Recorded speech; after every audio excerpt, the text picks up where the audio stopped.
Electric के मामले पर मावन खुसूसी बराए पावर ताबिश गौहर और सऊदी सरमायाकार अब्दुल अजीज आमने सामने आ गए।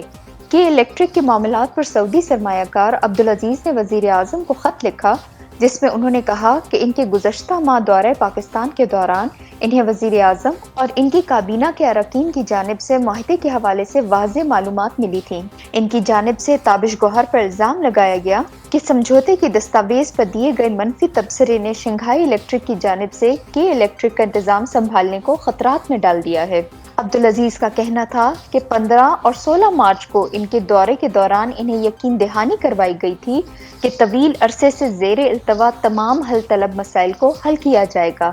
और इनके दरमियान तमाम रुकावटों को दूर किया जाएगा, मगर ताबिश गौहर का के इलेक्ट्रिक के मामलात में मफादात का तसादुम है और इस मामले में ताबिश गौहर को इसलिए शामिल नहीं किया गया था क्योंकि वो के इलेक्ट्रिक के साबिक चीफ एग्जीक्यूटिव ऑफिसर और चेयरमैन रह चुके हैं। इसलिए जहाँ के इलेक्ट्रिक दूसरा फरीक था, वहाँ वफाकी हुकूमत के मफाद की मुनासिब नुमाइंदगी के लिए वो मौजू नहीं थे। अब्दुल अजीज ने ताबिश गौहर की शिकायत करते हुए खत में ये भी लिखा कि मामून खुसूसी को 10 मार्च को के इलेक्ट्रिक के तमाम बैनुल अक़वामी सरमायाकारों की ब्रीफिंग में शिरकत की दावत दी गई, हालांकि वो बातचीत के अमल में शामिल नहीं थे। खत में ताबिश गौहर पर यह भी इल्ज़ाम आयद किया गया कि वो बदनीयती से इन मसाइल को हल नहीं करना चाहते और इसलिए इसके मुखालिफ मनफी बातें भी कर रहे हैं, जबकि मुआविन खुसूसी ताबिश गौहर ने इन तमाम तर इल्ज़ामात की तरदीद करते हुए कहा कि वो जो कर रहे हैं मुल्क व कौम के मफाद को मद्देनजर रखते हुए कर रहे हैं। उन्होंने मफादात के टकराव के एतराज़ पे जवाब दिया कि उन्होंने के इलेक्ट्रिक में बतौर CEO काम किया है,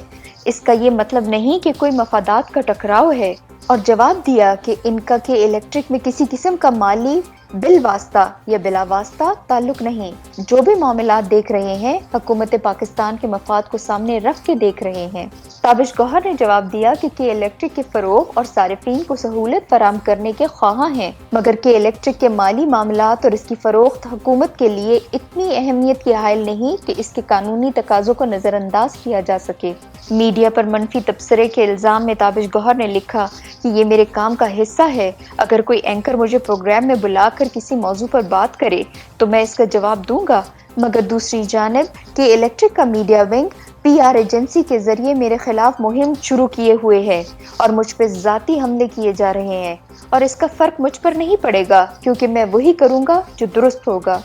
उन्होंने कहा कि वो के इलेक्ट्रिक के शंघाई इलेक्ट्रिक के पास जाने के हक में थे और चाहते थे कि इसको CPEC प्रोजेक्ट में शामिल किया जाए। इल्ज़ामात का जवाब देते हुए ताबिश गौहर का कहना था कि शंघाई पावर को मुंतकली अक्टूबर 2016 से ज़ेरे इल्तवा है और ये बात साबित करती है कि मुजव्वज़ा शराइत और ज़वाबित में कुछ बुनियादी तौर पर गलत है कि दो हुकूमतें और मुतअद्दिद ब्यूरोक्रेट्स भी अब इसे कबूल करने में मुश्किलात का शिकार हैं।